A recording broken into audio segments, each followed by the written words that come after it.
So if you're looking for the perfect car to start a YouTube channel, the Nissan 300ZX Twin Turbo is the perfect choice because, just like mine, they break a lot.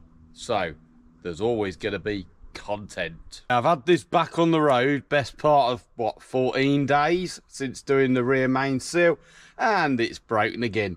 Yeah, this time it is overheating. You've got a viscous fan in here. This fan runs permanently with the engine at the speed of the engine, so idle it's slower. When you're revving it up a bit, it's faster. And you've also got an electric fan here. Now this electric fan will come on for 3 reasons. The first reason is if you've got the AC on. I don't have AC on this car, it's been deleted. The AC compressor down there has been deleted, so that is not the reason. The second reason it can come on, what you've got here is you've got 2 temperature sensors. This one on this side with the single connector, that one is for the temperature gauge on the dash. This one here is for the ECU. So the ECU, basically it controls the timing and the fueling based on the coolant temperature of the engine. But also, if this sensor cannot detect the coolant temperature, i.e. it's disconnected or the sensor is broken, it's got a fail-safe mode which basically will put this fan on just in case, because the car doesn't know if it's overheating or not, so it will assume it is and it will put this fan on. This is the case even with a modern car where you've just got the electric fan.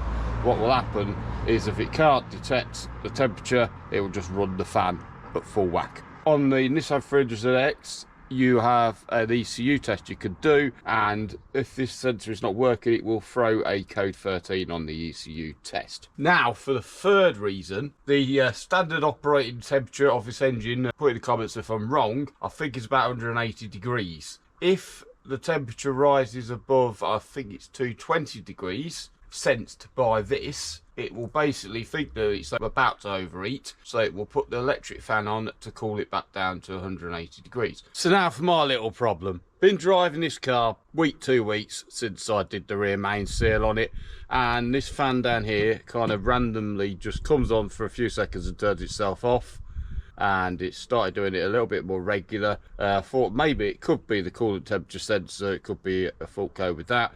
I was going to do the ECU test and have a look, but I thought I'd just have a look at the coolant. So I took off the rad cap here, and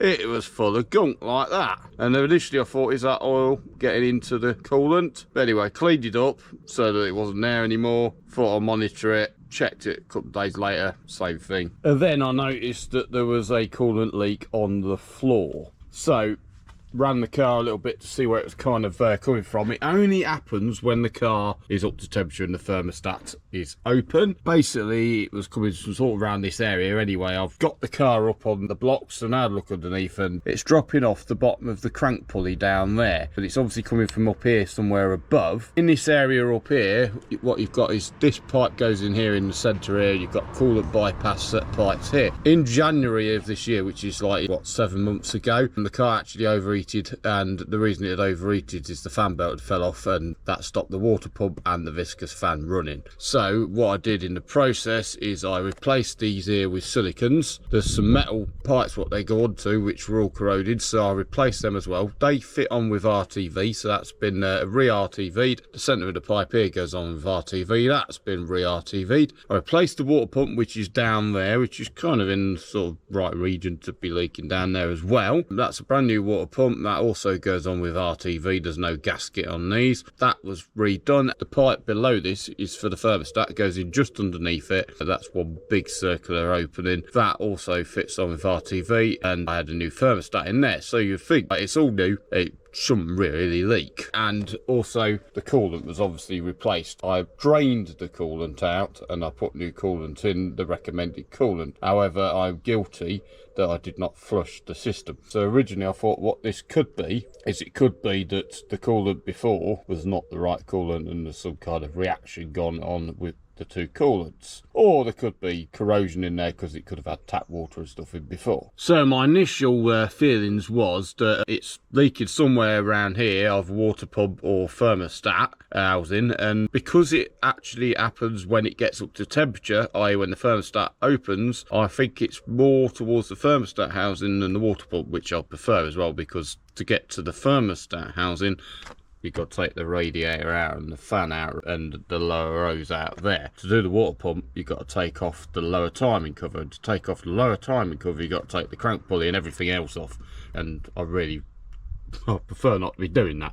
And I'm thinking maybe it was the RTV I used isn't up to the temperature, it's failed, and that's caused the leak, and then air is getting in, and then that has caused that kind of reaction in there. That was my initial thought. However, I've done some research, and this here is not just a pretty face. What this also is, if you look at this pipe here goes down here, and it goes down there into this expansion tank here. And it's called expansion tank for a reason, because basically when stuff heats up in here, when the coolant heats up in here, it's going to expand. And if this was totally sealed up, it's got nowhere to expand, and then it's going to have an hernia. So what it does is there is a pressure rating on this, which is 1.2 bar. When this gets up to 1.2 bar, there's a spring in here, which basically, yeah. And that will spring, that's it there, look, that will spring up, and yeah, no, not put my hand on poo, and basically then that will allow that hole to be open, and then the expansion will be allowed through that pipe down into there, so basically it'll have somewhere to go. That's one part of the system. The second part of the system is at the bottom here. At the bottom here, yeah, there's another, that there, look. When it cools down, that will spring down, and that will allow a vacuum to happen, and it'll be able to suck the coolant back in to there. Yeah, nice. So what I'm thinking might have happened, it's because this has got really gunked up, and I'm thinking it's probably got really gunked up because the system should have been flushed. It's probably got tap water in there, what's reacted with the coolant and rusted and whatever.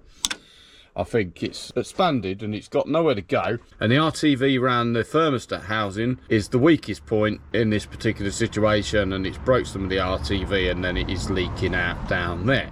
So what I need to do is, first of all, I need to get access to there to see where it's actually broken, and I also need to drain out this coolant anyway because it is knackered. So what we're going to do first of all is we are gonna get the fan off, I think, and see if we can see in there with some kind of mirror, and see if it's basically from this hose here where it goes into the thermostat housing.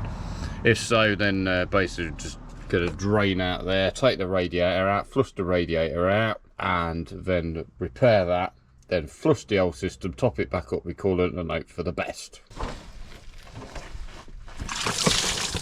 Nice. Well, as you could tell, I opted just to take the radiator straight out because, well, even if I took the fan out, I wouldn't get it past here anyway, and I wouldn't see anything. So yeah, this whole thing coming out as a whole. So we are draining the radiator and disposing of it responsibly, half on the drive, half on me, a little bit in the tub. Yep, taking the radiator cap off to help it drain a bit quicker. Obviously that's draining down there. This lower hose is the one that we took off. We're going to take that off down here, and then obviously drain the entire hose off. Take this hose off as well, drain that out, and then the only coolant's going to be in there, which will come out when we take that off.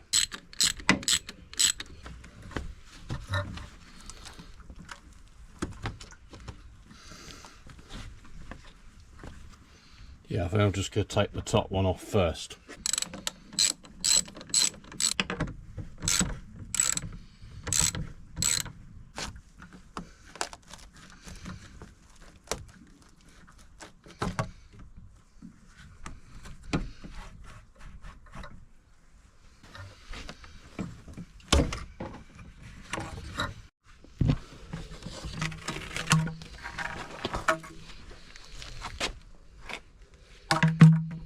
So just take this clip off here so we can get the expansion tank hose off, like so.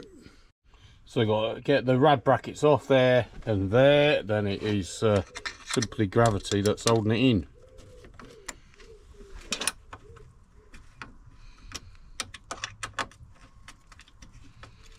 Now, if you undo these brackets here, which hold these intake hoses in place, you'll be able to sort of move them about a little bit, which will give a bit more wiggle room for this.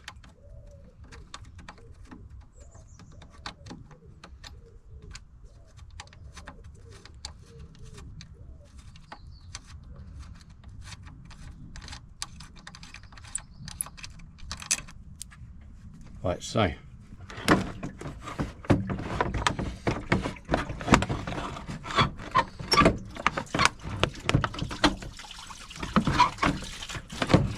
Still a little bit more in there.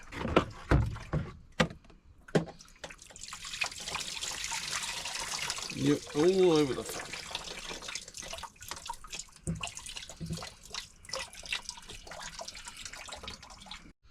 So what you got now to get the fan off, you've got a choice. You've got 10 mils here, which will basically take the whole contraption off, or there are some hidden in here, but we're going to try and get these ones off because they'll give me more room. And yeah, I'll tell you what I'm going to do. I'm going to move that tub of crap because I really don't want to be dropping that in there. So what you need to do when you've taken your fan off is you need to put these nuts back on, because this pulley is under tension from that belt and you don't want it falling off.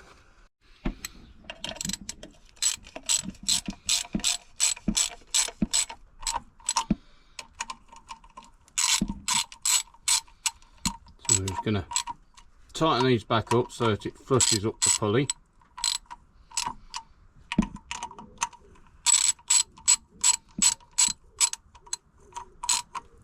So if we look in there, about there, look, see all the brown gunk, that will be where it's leaking from, but it's hard to tell whether it's coming out from the top of the water pump or from the bottom of the thermostat housing.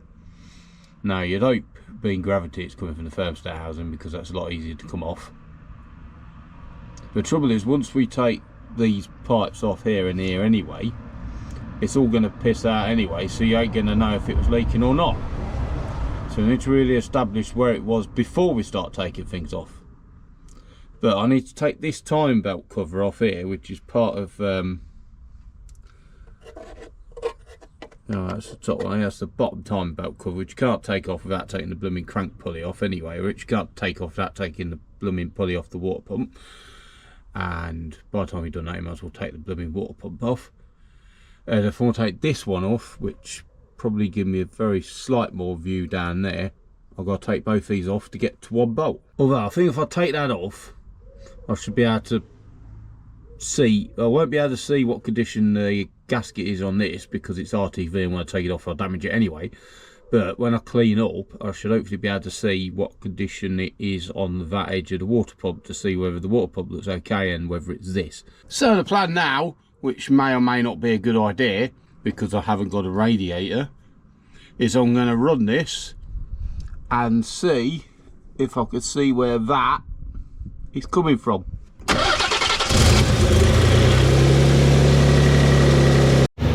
Well, currently it's not leaking anything out, and obviously this here is the water pump pulley, so the water pump is running, so I don't think it's coming from the water pump. So I'm waiting for the thermostat to start out, which is basically in the housing of that lower pipe there. So if it comes out then, it's related to the thermostat housing, I would say. So I've aborted that idea because obviously this will tell me whether the thermostat is opening, and there may not be enough coolant in it to pour out of here to do so. So yeah, but I can see that that's slightly evaporated, which means it's getting warm down here, but nothing's coming out yet. So I don't think it's water pump related. I think it is thermostat related, or thermostat housing related, which is this one, or somewhere up here. Obviously, if you take this one off first, which comes off first anyway, and then see if it looks like it might come from up here. Well, here's an indicator here. You see it dripping now. I've just slightly loosened the bottom bolt on the thermostat housing, and it started leaking already without moving the pipe, which to me says that the RTV's not really doing a lot.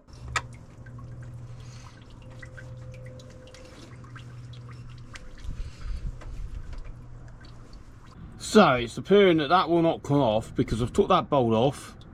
I took the bolt off and I loosened the bolt there, which you can't get out because I can't find what I've done with my needle or those pliers, but it is loose.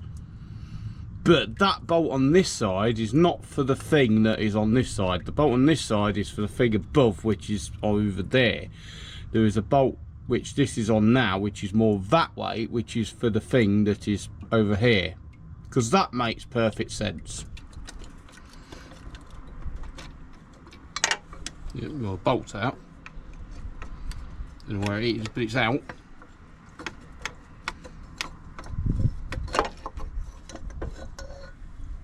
Yeah, nice. Yeah, look at that, lucky that one. Didn't go down in the timing belt. So yeah, that other bolt, what I loosened is this one, which is for this, which is going to take off anyway because I'm going to reset it while I'm here, but I didn't want to take it off. This hose clamp is very awkward to get to. These are 7mm, by the way, because why not? So they hold these bypass hoses onto this contraption here. So that one's loose, that one's loose. One bolt's out already, and there's some other bolts somewhere, one there, and I think that might be it. So these bolts in here, which you can't see, are miles away, and this one's the closer one of the two, and they're Allen key bolts, so you need a contraption. So yeah, got that into that, into that, into that, and I'm going to put a ratchet on the end of it. Yep, that's there. So this side they put a indentation in here so you can find the hole. So top two bolts out, bottom bolt out by mistake when we took the thermostat housing off. I've loosened these Jubilee clips on here and here, so yeah, that should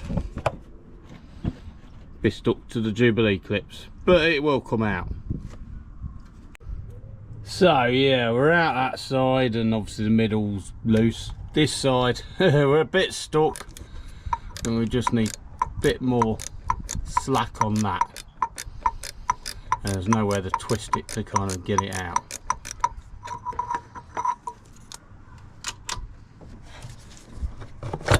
Yep, that's out. So if we take a look at the top here, where that pipe was on, there doesn't seem to be much of the orangey browny shit there, which basically means I don't think it was leaking out there. But if you look down here at the thermostat housing, you can see there's quite a lot down this corner here. And if you look at the state of the gasket maker, I'm saying that gasket maker's failed, and it's seeping out here and down the bottom. So yeah, don't buy gasket maker from Alfred's. Go and buy the Permatex stuff, which is what I'm going to be replacing it with, because this has clearly not worked very well. Anyway, yeah, you can come out. Well, that'll be that then. I'm gonna fix that again. In two minds whether I'm going to do the water pump or not. Well, it's going to be a pain in the backside, but really I should do it because obviously that gasket maker's no good. Yeah, that's the Granville gasket maker from Alfred's. Don't recommend that. So yeah, I'm going to fix that all again. So anyway, if you've enjoyed this video, please consider like, comment, subscribe, buy me a new car, and I'll see you in the next one. Thank you for watching.